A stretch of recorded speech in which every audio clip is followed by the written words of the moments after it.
سے ہوں گے۔ تازہ ترین بریکنگ خبر آ گئی ہے۔ آج طویل سماعت ہوئی ہے ظہیر کیس کی ایڈیشنل ڈسٹرکٹ اینڈ سیشن جج ایسٹ 7 کے روبرو، اور دونوں اطراف سے یعنی یہ دونوں طرفین ہم لکھتے ہیں آرگیومنٹس دیے گئے ہیں۔ کن چیزوں پر آرگیومنٹس ہوئے ہیں، کورٹ نے اس کیس میں کیا فیصلہ کیا ہے، کیا چلان کی اسکروٹنی مکمل ہو چکی ہے، اور ضمانتوں میں جو توسیع ہوئی ہے اس کے پیچھے گراؤنڈ کیا ہے۔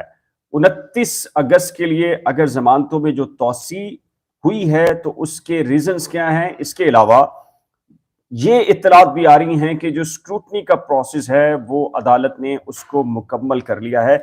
اس میں کتنی صداقت ہے، کیا ہے، تمام تر جو پروسیڈنگ ہے تقریباً کوئی 2.5 سے 3 گھنٹے کی پروسیڈنگ ہے، ایکسکلوسیو قسم کی معلومات کمرہ عدالت کی، وہ آپ کے سامنے رکھنے جا رہا ہوں کہ کس نے کیا آرگیومنٹس کیے، جج صاحب نے کس سے کیا پوچھا، اور تمام تر پروسیڈنگ کے بعد عدالت نے اس کیس میں کیا فیصلہ جاری کیا ہے۔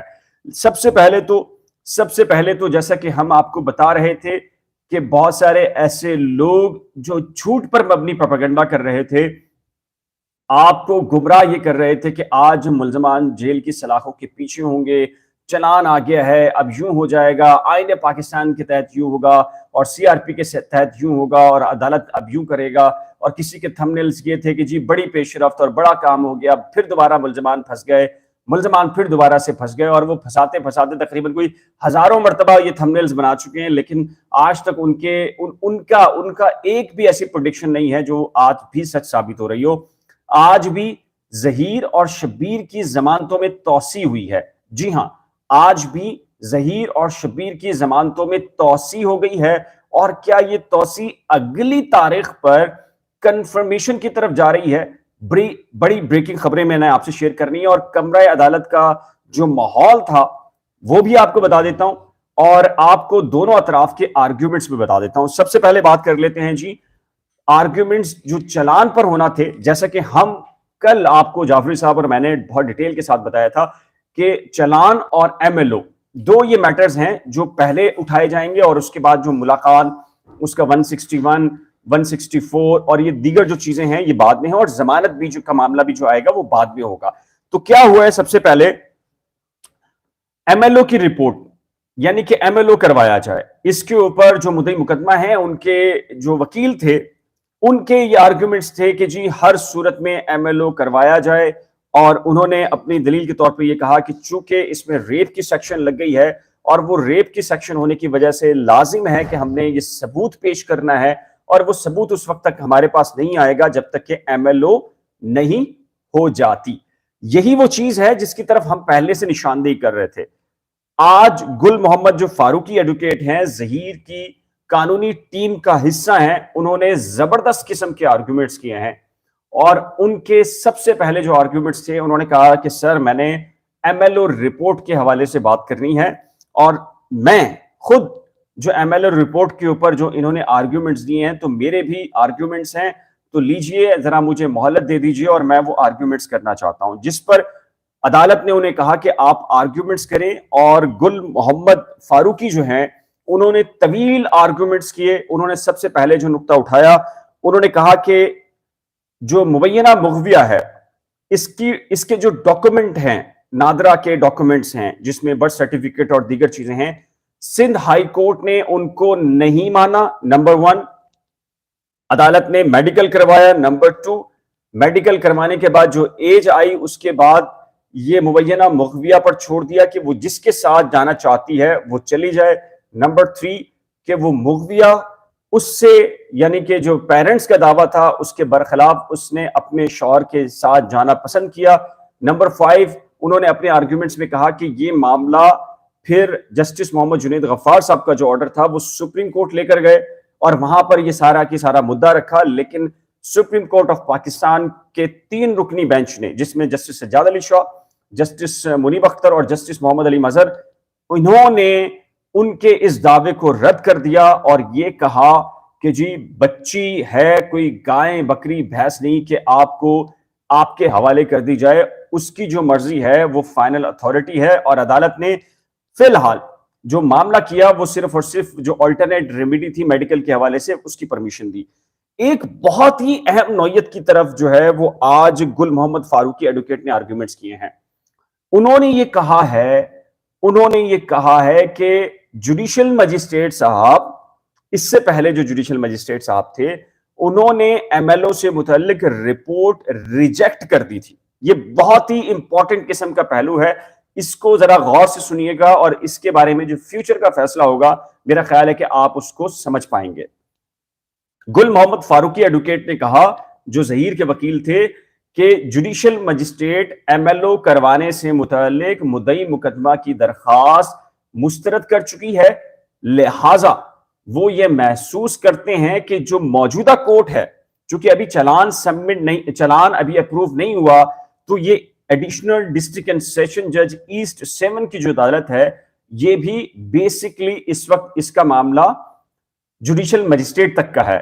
یعنی کہ ابھی یہ ٹرائل اس طرح شروع نہیں ہوا، تو یہ ٹرائل کورٹ سے پہلے کا جو معاملہ ہے چلان کی منظوری کا، یہ بطور بینگ یہی کورٹ جوڈیشل مجسٹریٹ کی کانسٹیٹوئنسی کے اندر آ جاتی ہے اور اس کا دائرہ اختیار جوڈیشل مجسٹریٹ کا آ جاتا ہے. تو انہوں نے یہ کہا کہ اب ایک جوڈیشل مجسٹریٹ کا فیصلہ، انہوں نے یہ درخواست مسترد کر دی، سندھ ہائی کورٹ یہ گئے، وہاں سے انہوں نے اس درخواست کے اوپر ان کے حق میں فیصلہ نہیں آیا، یہ سپریم کورٹ نہیں گئے. تو پہلے یہ دیکھا جائے کہ کیا ایک جوڈیشل مجسٹریٹ کے فیصلے کو دوسرا جوڈیشل مجسٹریٹ رد کر سکتا ہے یا نہیں. یعنی کہ ایک اگر جوڈیشل مجسٹریٹ نے فیصلہ دے دیا ہو تو کیا دوسرا جو جوڈیشل مجسٹریٹ ہے اس پر کوئی فیصلہ اس کے برخلاف کر سکتا ہے یا نہیں. یہ بالکل ایک قانونی نکتہ ہے. انہوں نے کہا کہ اگر جوڈیشل مجسٹریٹ نے ایک فیصلہ دیا تو وہ چیلنج ہوگا ہائی کورٹ میں، ہائی کورٹ ایک فیصلہ کرے گی تو وہ چیلنج ہوگا سپریم کورٹ آف پاکستان میں. تو یہ جو میٹر ہے، اس لیے وہ اس کی مخالفت کرتے ہیں، کیونکہ مبینہ مغویہ نے اپنا لاہور میں جو بیان دیا، پھر سندھ ہائی کورٹ میں آ کے آن اوتھ کلمہ پڑھ کر جو بیان دیا، اس میں بھی اس نے یہ کہا کہ اس نے یہ مرضی کی شادی کی ہے. سندھ ہائی کورٹ نے جو نادرا کے جو ڈاکومنٹس تھے اس کو تسلیم نہیں کیا، میڈیکل بنا. ایک بہت ہی دلچسپ قسم کا آرگومنٹس اور گل محمد فاروقی کی طرف سے کیا گیا. وہ ان کے دلائل یہ تھے کہ دیکھیے، اول تو پروسیکیوشن پوری کی پوری جو اس معاملے کے اندر ہے وہ کنفیوز ہے. کیوں کنفیوز ہے؟ کہیں وہ لکھتے ہیں، وہ اپنے آرگومنٹس میں کہہ رہے ہیں کہ بچی کی عمر 13 سال ہے، کہیں وہ کہتے ہیں 14 سال ہے، کہیں کہتے ہیں 15 سال ہے، کہیں وہ ذکر کرتے ہیں 16 سال ہے. تو اب یہ بتائیں کہ ہم کیا مانیں؟ 13 سال ہے، 14 سال ہے، 15 سال ہے، یہ 16 سال ہے. اب یہ ساری کے ساری جو عمارت کھڑی کی گئی ہے چلان کے اندر، پروسیکیوشن نے 375 کو ڈال کر اس کے اوپر ان کا پورا کی پورا فوکس تھا. انہوں نے کہا کہ ایک بات مجھے بتا دی جائے. گل محمد فاروقی نے جو آرگومنٹس کیے ظہیر کیس میں، انہوں نے کہا کہ کورٹ سے میری استدعا ہے، مجھے ایک چیز سمجھا دی جائے. ایک آدمی ہے جو زخمی ہوتا ہے، 324 کی سیکشن لگ جاتی ہے، ابھی وہ مرا نہیں ہے، لیکن اس کے مرنے سے پہلے پولیس یا پروسیکیوشن کو وہی نازل ہو جائے کہ یہ جو زخمی ہوا ہے 324 سیکشن کے اندر، جس میں 324 کی سیکشن لگی ہے، یہ کل نہیں پرسوں مر جائے گا، لہٰذا ہم 302 کی جو دفعہ ہے یعنی کہ قتل کی دفعہ ہے وہ بھی اس کو ایڈ کر دیں. انہوں نے کہا کہ اس میں ابھی ریپ ثابت نہیں ہوا، میڈیکل نہیں ہوئی، رپورٹ نہیں آئی، اور مبینہ مغویہ نے یہ نہیں کہا کہ اس کے ساتھ ریپ ہوا ہے. تو یہ کیسے ایزیوم کر لیا پروسیکیوشن ڈپارٹمنٹ نے کہ اس بچی کے ساتھ ریپ ہوا ہے؟ نہ میڈیکل ہے، نہ ڈی این اے ہے، نہ اس کا بیان وہ یہ دعویٰ کر رہی ہے. تو پھر ایسے کیسے ہو سکتا ہے کہ آپ نے 324 میں ایک زخمی کو آپ نے ایک ایزیوم کر لیا کہ یہ 2 دن کے بعد مر جائے گا، لہٰذا ایف آئی آر کاٹتے ہوئے آپ نے اس کے اندر 302 کی سیکشن لگا دی کہ یار آج نہیں تو یہ 2 ہفتے کے بعد مر جائے گا. تو یہ کون سا قانون یہ کہتا ہے؟ اس لیے انہوں نے یہ کہا کہ یہ پورا کی پورا جو معاملہ ہے وہ کنفیوز ہے پروسیکیوشن پوری کی پوری. لہٰذا ان کے آرگومنٹس یہ ہیں، نمبر 1، ایم ایل او کسی صورت نہیں ہونا چاہیے. اس کے لیے مبینہ مغویہ کے سٹیٹمنٹ بڑے امپورٹنٹ ہیں، اور انہوں نے کہا کہ ایم ایل او سے پہلے جو مبینہ مغویہ ہے اس کا 164 کرا لیا جائے.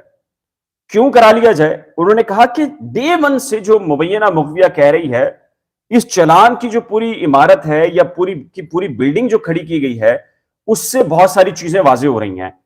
مبینہ مغویہ جو ایویڈنس ہیں وہ سب کچھ ایک الگ موقف ہے, اور اس میں جو پروسیکیوشن جو آئی ہے, پروسیکیوشن جو اس طریقے سے بن کر آئی ہے اس نے بہت سارے معاملات کو خراب کیا ہے, اور وہ یہ سمجھتے ہیں کہ پروسیکیوشن خود کنفیوز ہے. تفتیشی افسر ایک جگہ 14 سال, کہیں 13 سال, کہیں 15 سال, کہیں 16 سال, کہیں اس کی عمر 17 سال ہے, تو اس کا فائدہ کس کو جائے گا؟ اور پھر انہوں نے آج ایک اور کام کیا ہے, گل محمد فاروقی ایڈوکیٹ نے, انہوں نے سارے کے سارے ججمنٹس ہائی کورٹس کے, تمام تر جو ججمنٹس ہیں وہ سپریم کورٹ آف پاکستان کے, وہ سارے کے سارے جو ہے وہ لگا دیے ہیں. اچھا, ایک اور چیز ہے جس کے بارے میں ہمیں اطلاع یہ تھی کہ اے ڈی جے 7 صاحب نے اس چلان کی اسکروٹنی کر لی ہے اور اس چلان کے اوپر کوئی فیصلہ کرنے والے ہیں. ہماری جو اطلاع ہے, جو کمرہ عدالت سے ہمیں ملی ہے, کنفرم جو اطلاع ہے, وہ کنفرم اطلاع یہ ہے کہ فی الحال اسکروٹنی کا پروسیس جو ہے وہ کیا جا رہا ہے. جج صاحب نے اس چلان کو پڑھ لیا ہے.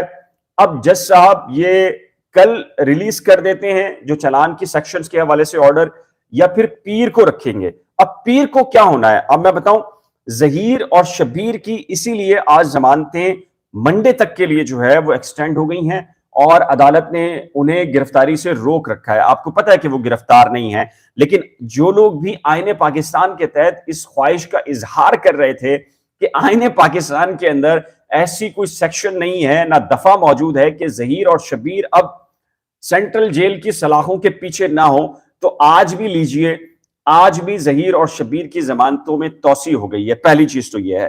ایک اور بڑی امپورٹنٹ چیز ہے, وہ یوٹیوبرز جو 3 مہینے سے کہہ رہے ہیں کہ اس کے پیچھے گینگ ملوث ہے, اس کے پیچھے پوری کی پوری ایک ٹیم ہے جو کہ پاکستانی بچیوں کو یہاں سے اسمگل کر کے وہاں دبئی لے جاتے ہیں یا یورپ کے اندر بھیجتے ہیں, اس کسی ایک یوٹیوبر نے بھی ابھی تک عدالت کے اندر, آج بھی عدالت کے اندر کسی ایک یوٹیوبر نے کوئی ثبوت پیش نہیں کیا. جی ہاں, میں بڑے وثوق سے کہہ رہا ہوں, بڑے دعوے کے ساتھ کہہ رہا ہوں, آج تک بھی کسی ایک یوٹیوبر نے آج عدالت میں پیش ہو کر کوئی ایک ثبوت نہیں دیا.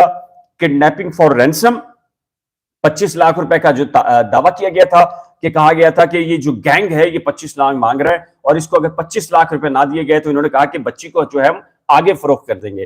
نہ ہی گینگ کے حوالے سے اور نہ ہی اس کے پورے سیٹ اپ کے حوالے سے 25 ملزمان کو اس میں سے نکالنے کی جو استدعا کی ہے وہ خود پروسیکیوشن نے کر لی ہے. تو اس کے بعد جو گینگ کا تصور تھا وہ کہاں چلا جاتا ہے؟ تو اب بالکل ٹھیک کہہ رہے جی, صف ماتم کا وقت جو ہے وہ جھوٹے یوٹیوبرز کے لیے آ گیا ہے, اور میں آپ کے سارے کمنٹس پڑھ رہا ہوں, اور لیکن چونکہ میں چاہتا ہوں کہ پہلے آپ کو انفارمیشن شیئر کر دوں, پھر آپ کے جو سوالات ہوں گے اور جو آپ بات کر رہے ہیں اس کے اوپر بھی بات کروں گا, اور آپ کو ساری کی ساری ڈیٹیل سے آگاہ کروں گا, اور آپ کو ہر چیز میں نے بتانی ہے. تو کمرہ عدالت میں جو کچھ پروسیڈنگ ہوئی ہے اس میں ملزمان ظہیر اور شبیر کی ضمانت 29 کے لیے چلی گئی ہے. اس کی بنیادی ریزن یہ ہے کہ چلان کے اوپر کوئی فیصلہ نہیں آیا.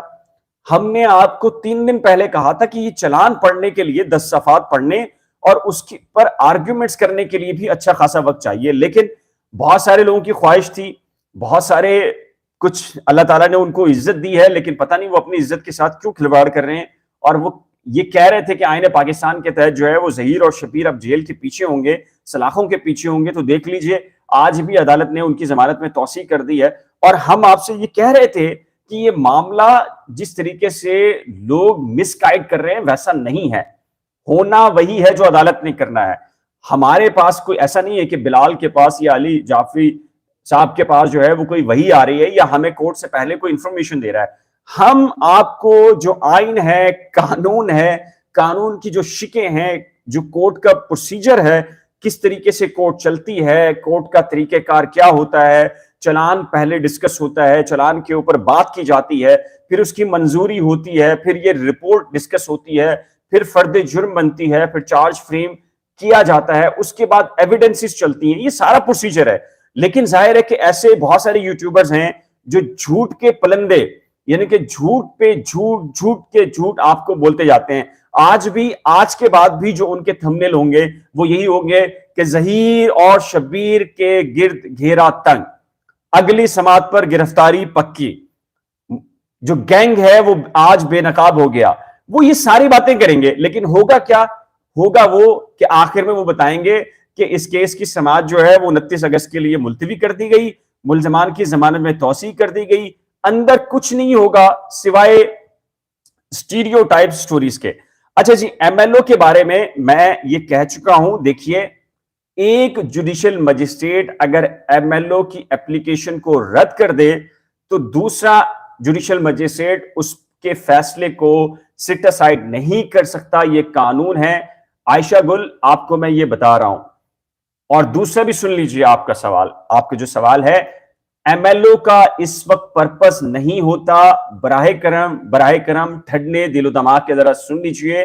ایم ایل او کسی بھی بچی متاثرہ کے ساتھ جو ریپ ہوتا ہے یا زیادتی ہوتی ہے، اس کے 24 آورز کے اندر آپ نے اس کے سمپٹمز لینے ہوتے ہیں، اور وہ سمپٹمز آپ نے ثابت کرنے ہوتے ہیں ڈی این اے کے تھرو، متاثرہ بچی کے بھی اور اس کے بعد جو ایکیوز ہوتا ہے اس کے بھی. تو آپ براہ کرم ذرا ٹھنڈے دل و دماغ کے ساتھ سوچئے کہ ایک بچی جو تقریباً 1.5 مہینہ ہو چکا ہے، اور وہ 1.5 مہینہ ہونے کے بعد اب ظاہر ہے کہ اس کے سمپٹمز نہیں ملنے. جب سمپٹمز نہیں ملنے تو پھر آپ، جیسا کہ ہم نے آپ کو بتایا تھا کہ آج سے پہلے بھی ہم نے یہ بتایا تھا کہ جوڈیشل مجسٹریٹ کے آرڈر سے پہلے بھی ہم نے بتایا تھا کہ یہ بچی کے ساتھ صرف اور صرف اس کی تضحیک، عزت نفس کے ساتھ کھیلنے کے مترادف اس کے علاوہ کوئی اور چیز نہیں ہے. پھر آپ نے دیکھا کہ جوڈیشل مجسٹریٹ صاحب نے بھی ایم ایل او سے متعلق جو آرڈر جاری کیا اس پر یہی الفاظ لکھے جو ہم نے ڈسکس کیے تھے کہ بچی کی تضحیک کرنے کے علاوہ کوئی اور چیز نہیں ہے. آج بھی اس کیس کے اندر ضمانت میں توسیع ہو گئی ہے، اور پوری کی پوری جو تفصیلات ہیں وہ آپ کے سامنے ہم نے رکھ دی ہیں. اب میں پھر کہہ رہا ہوں کہ آپ اگر اس کے مخالف جو یوٹیوبر، جھوٹے یوٹیوبرز ہیں، ان کے تھمبنیلز بھی آج کیا ہوں گے؟ ان کے تھمبنیلز یہ ہوں گے کہ او ہو آج بڑا کچھ ہو گیا، آج یہ ہو گیا، آج فلاں ہو گیا، مزید گھیرا تنگ ہو گیا. اب اگلی تاریخ پر ظہیر اور شبیر جیل کے پیچھے ہوں گے. ارے یار، ہم آپ کو بتا رہے ہیں اگلی تاریخ کے اوپر، یعنی کہ پیر والے دن بھی فی الحال ضمانتوں کے اوپر کچھ معاملہ نہیں ہو رہا. جی ہاں، چونکہ اس سے پہلے، ضمانتوں سے پہلے چلان کو ڈیسائیڈ ہونا ہے کہ چلان کیا ہوگا نہیں ہوگا. پھر اس کے بعد ایم ایل او نے ڈیسائیڈ ہونا ہے. پھر اس کے بعد اس کا جو 164 ہے مبینہ مخفیہ کا، اس نے ڈیسائیڈ ہونا ہے. پھر جا کر کہانی آنی ہے، اور اس کہانی میں بھی ٹائم ہے بڑا. اور جو خدا را میری آپ سے ریکویسٹ ہے، ایسے جو یوٹیوبرز ہیں جو جھوٹ کے ایسے بیانیے کہ میرا خیال ہے کہ جی شیطان بھی جو ہے وہ معافی مانگتا ہوگا، اور شیطان بھی اپنے آپ سے گھبراتا ہوگا کہ یار میرا مقابلہ یہ لوگ، میں ان کا مقابلہ نہیں کر پاتا ایسے لوگوں کا، جو ایسے ضمیر فروش قسم کے جو لوگ ہیں وہ دن رات اتنا جھوٹ بول رہے ہیں یوٹیوب کے اوپر آ کر. اور ظاہر ہے، اور میں چونکہ لائیو ہوں تو میں آج میرا جو کیس تھا اس کے اوپر ویڈیو تیار کر لی ہے. آج کورٹ روم میں کیا ہوا، میرے خلاف کنٹیمپٹ آف کورٹ کی بھی پروسیڈنگ تھی، میرے خلاف حتی کہ عزت کا بھی دعویٰ دائر کیا گیا تھا. اس میں کیا ہوا ہے ویڈیو میں بنا چکا ہوں، اب سے تھوڑی دیر کے بعد اس کو بھی اپلوڈ کروں گا، اور اس میں آپ کو بتاؤں گا کہ میں آج ذاتی حیثیت میں عدالت میں پیش ہوا. میری طرف سے جو قانونی ٹیم تھی انہوں نے بھرپور دفاع کیا، اور وہ لوگ جو یہ کہہ رہے تھے کہ آج اگر ہم عدالتوں میں جائیں گے تو ہماری گرفتاری ہوگی، چینل بند ہو جائے گا اور ہمارے وارنٹس گرفتاری جاری ہو جائیں گے، تو آپ کو بتاؤں گا ایسا جو لوگ کہہ رہے تھے ان کو شاید منہ کی کھانی پڑی ہے. وہ تمام کی تمام تفصیلات میں آپ سے شیئر کر رہا ہوں تھوڑی دیر کے بعد، چونکہ جمعہ بھی ہے اور نماز جمعہ کا ٹائم بھی ہو چکا ہے، تو اس لیے میں بھی چاہتا ہوں کہ جی یہ مختصر سا ویلاگ ہو، اور پھر جو شام کو بہت تفصیل کے ساتھ اور تفصیلات بھی ہیں اس کیس کی، وہ بھی آپ سے ڈسکس کریں گے. تھوڑی دیر کے بعد میں ایک ویڈیو اپلوڈ کر رہا ہوں جو آج میرا جو کیس لگا ہوا تھا، اور میں خود بتا رہا ہوں اس سے پہلے کہ جھوٹے یوٹیوبرز آپ کو کچھ بتائیں، میں خود آپ کے سامنے وہ ڈاکومنٹس لے کر آنے جا رہا ہوں جو میں نے آج کورٹ روم میں پیش کیے ہیں، جو سامنے والے فری کین نے کورٹ روم میں پیش کیے ہیں، اور جو کورٹ نے جو آرڈر کیا ہے وہ آرڈر کیا کیا ہے، اور جو پی ٹی اے تھی اس کے وکیل کو ڈانٹ ڈپٹ کیوں ہوئی ہے کورٹ روم کے اندر، یہ ہر چیز آپ کو چند لمحات کے بعد میں آپ سے شیئر کرنے جا رہا ہوں. اپنا خیال رکھیے گا. حق اور سچ کا ساتھ دینے کے لیے میں تمام تر آپ لوگوں کا بہت مشکور ہوں. آپ کے سوال کے جوابات میں پھر شام میں دوں گا یا رات میں دوں گا، اس لیے کہ جمعے کا ٹائم بھی ہے. تو اب تک کے لیے اتنا ہے، اور خدا را ایک ریکویسٹ ہے، جھوٹوں کو مت چھوڑیے گا, ان سے پوچھنا ہے آپ نے سوالات. گینگ کہاں ہے جو آپ کا گینگ کا ذکر تھا, اغوا برائے تاوان کی سیکشنز کیوں نہیں ہیں, اور وہ یوٹیوبرز عدالت میں آ کر ثبوت کیوں نہیں دے رہے. آپ نے چھوڑنا نہیں ہے, ہم نے بھی کسی کو نہیں چھوڑنا, کیونکہ اگر جو چاہتا ہے کہ ریاست پاکستان کو اس طریقے سے بدنام کر کے اپنے چند ٹکے ڈالرز کما لے گا, تو یہ ریاست پاکستان ہمیں سب سے عزیز ہے. اس کے خلاف جو پروپیگنڈا جن لوگوں نے کیا گیا ہے, تو ہم نے کسی کو بھی نہیں چھوڑنا انشاءاللہ سے. جی آپ نے بھی نہیں چھوڑنا, وعدہ کریں آپ مجھ سے, آپ نے بھی نہیں چھوڑنا, اور انشاءاللہ ہم نے بھی نہیں چھوڑنا. اب تک کے لیے دیجیے اجازت, نیچے دیے گئے کمنٹ سیکشن میں ضرور تحریر کیجیے. اور اگر جو لوگ نہیں ماننا, جن لوگوں نے آج بھی نہ مانے, جی بلیو کیجیے ان جھوٹے یوٹیوبرز کے اوپر. لیکن آپ کو ایک بات بتا دوں, حق اور سچ نے غالب ہو کر رہنا ہوتا ہے, حق اور سچ نے غالب ہو کر رہنا ہوتا ہے. اور اللہ تعالیٰ اپنے کچھ ایسے بندوں کا انتخاب کرتا ہے جو حق اور سچ کو بیان کرنے کے لیے کھڑے ہوتے ہیں. اور اگر میں نہیں ہوتا, میری جگہ کچھ اور لوگ نہیں ہوتے, تو ڈیفینیٹلی اللہ تعالیٰ نے کسی اور لوگوں کو چوز کر لینا تھا اس کام میں, صرف اور صرف حق اور سچ کے بیان کے لیے. کچھ لوگ یہ چاہتے ہیں کہ ہم ان کی مرضی کی رپورٹنگ کریں, پیڈ قسم کا کنٹینٹ چلائیں, اور وہ جیسے کہتے ہیں ہم ویسا کریں. تو میرا خیال ہے کہ ان کی خواہش وہ جھوٹے قسم کے یوٹیوبرز تو کر سکتے ہیں جو روڈ چھاپ ہیں, جن کی صحافت کو کچھ پتہ نہیں ہے, جن کو نہ صحافت آتی ہے, اور وہ چمچہ گیری کے اندر جو ہے وہ ایک انتہا تک پہنچ چکے ہیں. اور بیسیکلی وہ صحافت سے زیادہ, صحافیوں سے زیادہ چمچوں کے طور کے اوپر کام کر رہے ہیں, اور ایک لمحے کی ریکی کر رہے ہیں, اور ان کو یہ ساری کی ساری چیزیں بھی پرووائڈ کرتے ہیں جو کہ صحافتی اصولوں کے عین منافی ہے. تو انشاءاللہ ہم ان سب کو بے نقاب کریں گے, اور آپ نے بھی بے نقاب کرنا ہے, مجھ سے وعدہ کریں انشاءاللہ سے. تو رات تک کے لیے دیجیے اجازت. میرا خیال ہے 2 سے 2:30 بجے کے قریب ایک ویڈیو اپلوڈ ہوگی, آپ نے دیکھنی ہے, پوری دیکھنی ہے, اور پھر اس کے اندر آپ نے اس میں باقاعدہ طور کے اوپر اپنے کمنٹ سے آگاہ کرنا ہے کہ ہم نے اب کیسا دیا. تب تک کے لیے دیجیے اجازت. اللہ حافظ.